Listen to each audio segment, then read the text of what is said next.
കഴിഞ്ഞ തവണ ഞാൻ നിങ്ങളോടൊരു കാര്യം പറഞ്ഞിട്ടുണ്ടായിരുന്നു. ഈ ലോ ഓഫ് അട്രാക്ഷൻ എന്ന് പറഞ്ഞാൽ നമ്മൾ വാക്കുകളല്ല ശരിക്കും വർക്കാവുന്നത്. We have to create an alignment.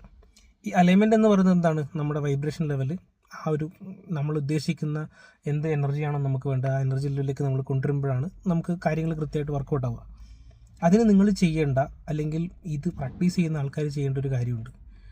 Judgement ചെയ്യാതിരിക്കുക. We should not judge. നമ്മൾ മനുഷ്യരാണ്. നമ്മൾ ജഡ്ജ് ചെയ്യുമ്പോൾ സംഭവിക്കും, നമ്മൾ ഓരോ തവണ ജഡ്ജ് ചെയ്യുമ്പോഴും നമ്മൾ തോറ്റുകൊണ്ടിരിക്കുകയാണ്. നമ്മൾ അറിഞ്ഞോ അറിയാതെ നമ്മൾ തോറ്റുകൊണ്ടിരിക്കുകയാണ്. ഇത് പറയാൻ കാരണം ജഡ്ജ്മെൻറ്റ് എന്ന് പറയുന്നത് ഇവാലുവേഷനാണ്. ഇവാലുവേഷൻ എന്ന് പറഞ്ഞു കഴിഞ്ഞാൽ നമ്മൾ ഒരു അളവ് കോൽ ഉപയോഗിച്ചിട്ട് ഒരാളെ അളക്കുമ്പം ഡെഫിനറ്റ്ലി ഒരു വാല്യൂ കിട്ടും, അല്ലേ? ഈ വാല്യൂ എന്ന് പറയുന്നത് ഇറ്റ്സ് നോട്ട് ലയനോ അല്ലത്, അതെന്താണ്? സെപ്പറേഷനാണ്. അപ്പം നിങ്ങൾ സെപ്പറേഷൻ എന്ന് പറയുന്നത് ടെക്നിക്കലി ഇറ്റ്സ് എ റെസിസ്റ്റൻസ് ആണ്. ആ എനർജി എന്ന് പറയുന്നത് ടോട്ടലി റെസിസ്റ്റൻസ് ആണ് വരുന്നത്.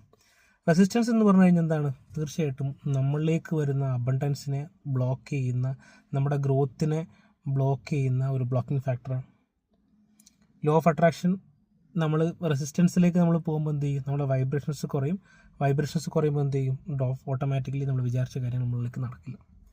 So if you are really practising law of attraction, നമ്മൾ ആരെയും ജഡ്ജ് ചെയ്യാതിരിക്കുക, എല്ലാവരെയും സ്നേഹിക്കാൻ പഠിക്കുക. അങ്ങനെയൊക്കെ സംഭവിക്കുമ്പം ഓട്ടോമാറ്റിക്കലി ഹൈ വൈബ്രേഷൻ നമ്മളിലേക്ക് വരും. അപ്പം നമ്മൾ അലൈൻഡ് ആവും. അപ്പോൾ ഓട്ടോമാറ്റിക്കലി നമുക്ക് വേണ്ട കാര്യങ്ങൾ നമുക്ക് കിട്ടും.